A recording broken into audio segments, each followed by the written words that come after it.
Question paper है हमारे पास, 500% original question paper है। चलिए तो मैं बताने जा रहा हूं। चलिए पहला क्वेश्चन है आप सभी का, आ चुका है आपके डैशबोर्ड पे। देखिए तो क्वेश्चन दिया हुआ है 1 से लेकर 70 तक क्वेश्चन दिया गया है, जिसमें से 40 को बनाना है। ठीक है, ठीक है। तो पहला क्वेश्चन है, फर्स्ट नंबर, समतल दर्पण द्वारा बना प्रतिबिंब होता है, क्या होता है? समतल दर्पण द्वारा बना प्रतिबिंब क्या होता है? आभासी और सीधा होता है। ऑप्शन नंबर बी बिल्कुल सही है। क्वेश्चन नंबर सेकेंड है आपका। चलिए आइए, निम्नलिखित में कौन सा दर्पण दस्त चिकित्सा द्वारा प्रयोग में लाया जाता है? बताइए इसका आंसर क्या होगा। चलिए ऑप्शन नंबर बी बिल्कुल सही है, अवतल दर्पण। ठीक है, नेक्स्ट क्वेश्चन है आप सभी का, क्वेश्चन नंबर थर्ड।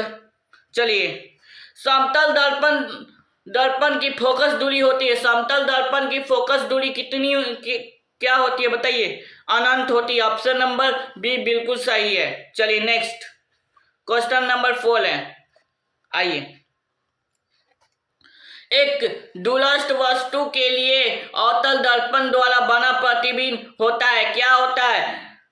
4 का ऑप्शन नंबर बी बिल्कुल सही है, वास्तविक और उल्टा। ठीक है, नेक्स्ट क्वेश्चन है आप सभी का 5वां नंबर। चलिए आइए, मुख्य अक्ष होता है, मुख्य अक्ष क्या होता है? दर्पण की सतह के लंबवत होता है, केंद्र और ध्रुव से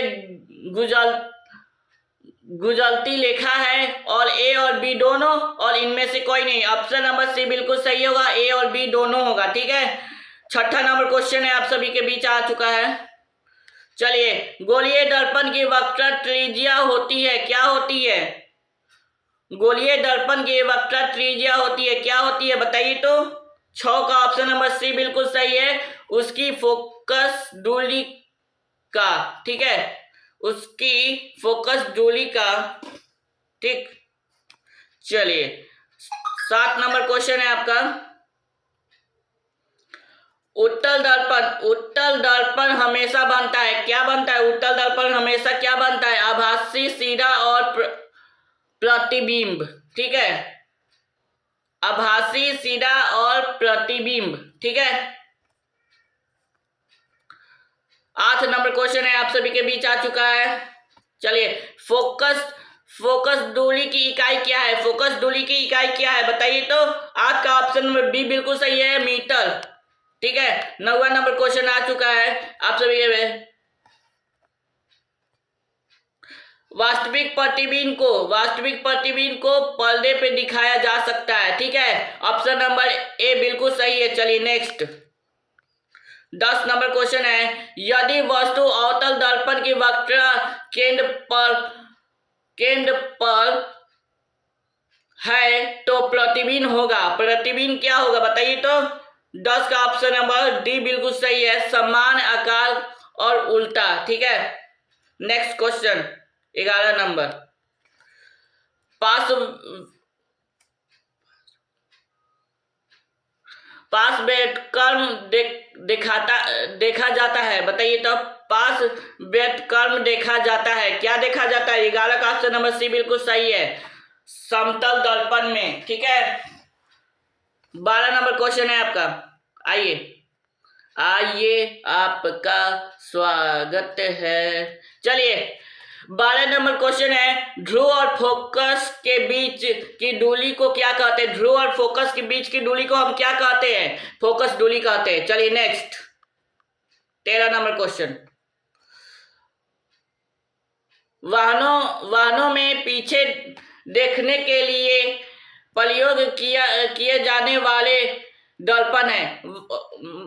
वाहनों में पीछे देखने के लिए प्रयोग किए जाने वाले कौन से दर्पण है? 13 का ऑप्शन नंबर सी बिल्कुल सही है, उत्तल दर्पण। चलिए 14 नंबर क्वेश्चन है आप सभी के बीच आ चुका है, अवतल दर्पण के द्वारा अनंत पर बना प्रतिबिंब होता है, क्या होता है? अनंत पे बना प्रतिबिंब क्या होता है? अत्यधिक बड़ा होता है। चलिए नेक्स्ट 15 नंबर क्वेश्चन, यदि वस्तु को यदि वस्तु अनंत पर है तो अवतल दर्पण में प्रतिबिंब बनता है। क्या बनता है? अवतल दर्पण में प्रतिबिंब क्या बनता है? 15 का फोकस पे। 16 नंबर दर्पण सूत्र बताए। 1/f बराबर 1/u प्लस 1/v। चलिए नेक्स्ट।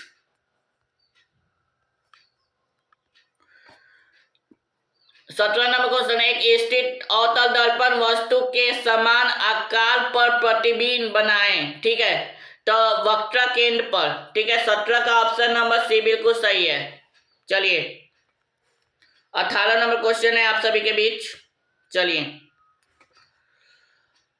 उत्तल दर्पण हमेशा बनता है। उत्तल दर्पण हमेशा क्या बनता है बताइए तो? उत्तल दर्पण हमेशा क्या बनता है? 18 का ऑप्शन नंबर सी बिल्कुल सही है, आभासी और सीधा प्रतिबिंब बनता है। चलिए नेक्स्ट क्वेश्चन 19 नंबर, समतल दर्पण द्वारा उत्पन्न ऊर्ध्वाधर है। क्या ऊर्ध्वाधर है? एक से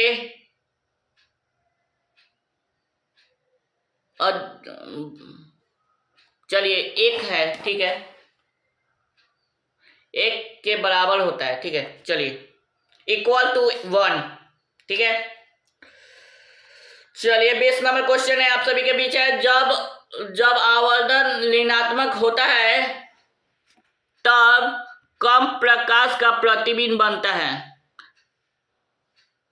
जब आवर्धन ऋणात्मक होता है तब कम प्रकाश का प्रतिबिंब बनता है।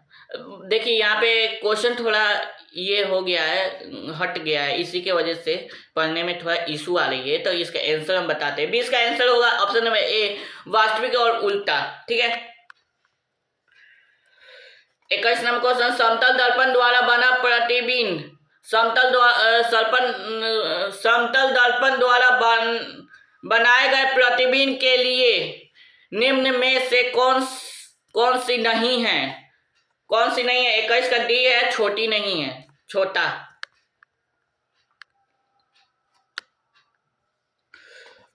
सौर कुकर में किस दर्पण का प्रयोग किया जाता है बताइए? अवतल दर्पण का। सोलर कुकर में कौन सा दर्पण का उपयोग किया जाता है? अवतल दर्पण का।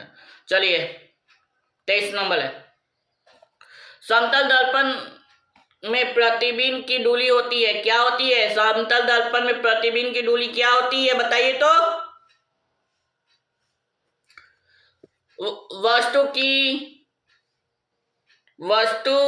वस्तु दूरी के बराबर, equal to object of distance.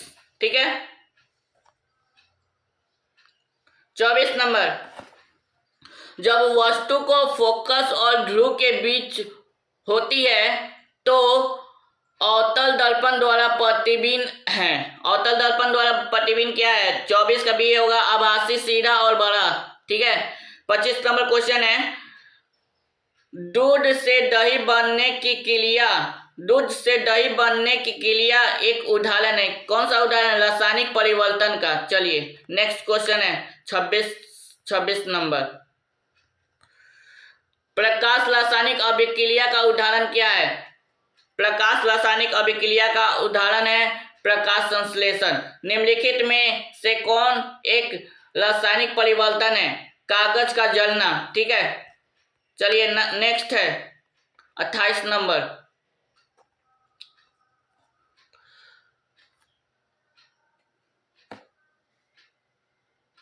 Sulphate में क्रिस्टल का रंग होता है।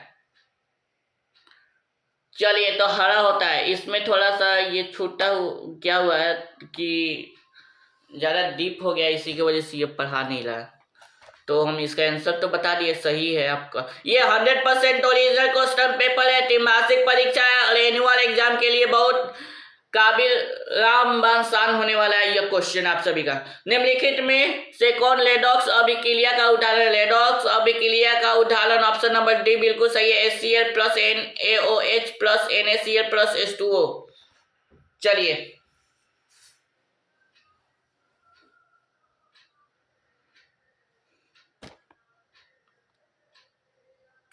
तीस नंबर क्वेश्चन आ चुका है आपके बीच।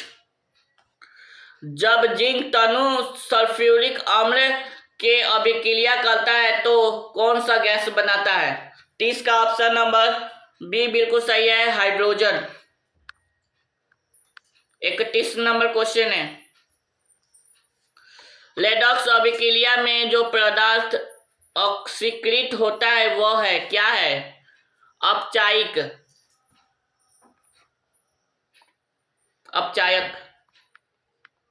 चलिए 32 नंबर क्वेश्चन है, लोहा में जंग लगने का क्या है? लोहा में जंग लगना एक क्या है? संयोजन अभिक्रिया है, ठीक है।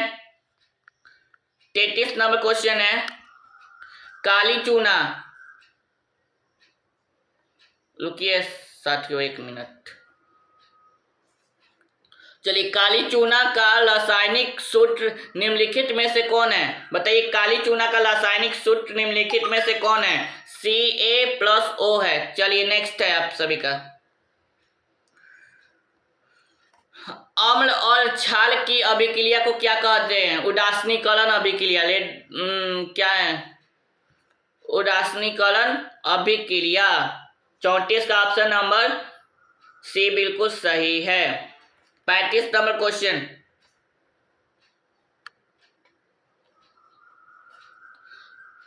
कौन अभिक्रिया तापीय विद्युत अपघटन को दर्शाता है? CHCO3 plus Ca plus O2। CaCO3 plus CaO plus CO2, ठीक है। चलिए ऑप्शन नंबर बी बिल्कुल सही है। 36 नंबर क्वेश्चन है आप सभी का, जब लेड नाइट्रेट को गर्म किया जाता है तो निकलने वाली गैस निम्नलिखित में से कौन है? NO, ठीक है। ऑप्शन नंबर डी बिल्कुल सही है। चलिए नेक्स्ट क्वेश्चन है 37 नंबर क्वेश्चन, निम्नलिखित में से कौन सी धातु में तनु हाइड्रोक्लोरिक अम्ल से अभिक्रिया नहीं करती है? कौन नहीं करती है? तांबा नहीं करती है। ऑप्शन नंबर सी बिल्कुल सही है। चलिए आइए 37 का ऑप्शन नंबर सी, बहुत अच्छी बात है। चलिए नेक्स्ट 38 नंबर क्वेश्चन आप सभी के बीच आ चुका है। चलिए बताइए इसका आंसर। जिस रासायनिक अभिक्रिया में ऊष्मा अवशोषित होती है उसे क्या कहते हैं? ऊष्माक्षेपी अभिक्रिया। चलिए बहुत अच्छी बात है कि आप सभी लोग मन लगा के पढ़ाई कर रहे होंगे और एग्जाम के प्रिपरेशन कर रहे होंगे। अगर आप इस चैनल से नहीं जुड़े BSEB संग्रह से तो आप सभी जुड़ जाइए, क्योंकि यहाँ पे आप सभी का बहुत बेहतरीन तरीके से आप सभी को पढ़ाया जाता है और कॉन्सेप्ट वाइजली आप सभी को क्लियर किया जाता है और डाउट सेशन की भी क्लास चलती है। बच्चों का डाउट आता है तो उस समय डाउट हम लोग उसका बताते हैं, ठीक है। जो भी डाउट है, जो भी समस्या आप सभी लोग हम लोग से पूछ सकते हैं, ठीक है। तो चलिए तो 39 नंबर क्वेश्चन देख लेते हैं आप सभी के बीच क्या कह रहा है। बेरियम क्लोराइड और सल्फ्यूरिक अम्ल की अभिक्रिया में बना सफेद और क्षेपण निम्नलिखित में से क्या है? BaSO4 है, ठीक है। BaSO4 है, ठीक है। और आप सभी का बात किया जाए तो आप सभी का ये त्रैमासिक परीक्षा और एनुअल एग्जाम में भी बहुत अच्छी तरह से यह क्वेश्चन इसमें से फंसेगा, क्योंकि हमारा क्वेश्चन हर साल फंसता है, एनुअल एग्जाम हो या त्रैमासिक परीक्षा हो, ठीक है। 40 नंबर क्वेश्चन है, बिजली की सहायता से धातु की परत चादर की प्रक्रिया को क्या कहते हैं? बताइए क्या कहते हैं? 40 का ऑप्शन नंबर डी बिल्कुल सही है, विद्युत अभिलेपन कहते हैं, ठीक है। चलिए आई होप आप सभी को समझ में आ गया होगा। यह पूरा ऑब्जेक्टिव क्वेश्चन दे दिए हैं और ऑब्जेक्टिव की बात करें तो कैसे डाउनलोड करना है, ऑब्जेक्टिव सब्जेक्टिव दोनों। तो चलिए आज हम बता देते हैं कैसे आप सभी को क्या काम करना है इस पे। चलिए सबसे पहले आप लोग टेलीग्राम पे नहीं जुड़े हैं तो टेलीग्राम पे जुड़ जाइए और बीएसईबी संग्रह का ऑफ यहाँ देख लीजिए, यहाँ पे बीएसईबी संग्रह का एक चैनल है, आप लोग ये डाउनलोड कर लीजिएगा, ठीक है। तो चलिए सबसे पहले हमको गूगल पे आना है। गूगल पे आने के बाद हमको सबसे पहले क्या करना है, क्या सर्च करना है मुझे, बेगूसराय हेल्थ, ठीक है। बेगूसराय हेल्थ पे क्लिक करने के बाद यह आपको पेज आएगा, इस पेज पे आप सभी को क्लिक करना है, ठीक है। तब उसके बाद अब हमको क्या करना है, इस पे क्लिक करने के बाद आप सभी का होम पेज आएगा। होम पेज पे क्लिक करने के बाद आप सभी को क्या करना है, सबसे पहले आप सभी का क्लास 10 के का है और सब्जेक्ट पे क्लिक करना है। यहाँ पे आ चुका है आप सभी का जो भी क्वेश्चन पेपर लेना जाने चलिए जो भी क्वेश्चन पेपर आप सभी को चाहिए तो यहाँ से क्लिक करके आप सभी ले सकते हैं, ठीक है। तो साइंस का यहाँ पे है तो साइंस का डाउनलोड पे क्लिक कीजिएगा तो डाउनलोड हो जाएगा, ठीक है। थोड़ी देर में अपडेट हो जाएगा, ठीक है। डाउनलोड कर लीजिएगा। और प्यारे साथियों अगर वीडियो अच्छा लगा तो लाइक सब्सक्राइब और शेयर करना। मिलते हैं नेक्स्ट वीडियो में। जय हिंद, जय भारत और वंदे मातरम। और सोशल साइंस का भी पेपर थोड़ी देर के अंदर में मैं डाल देता हूँ। चलिए जय हिंद।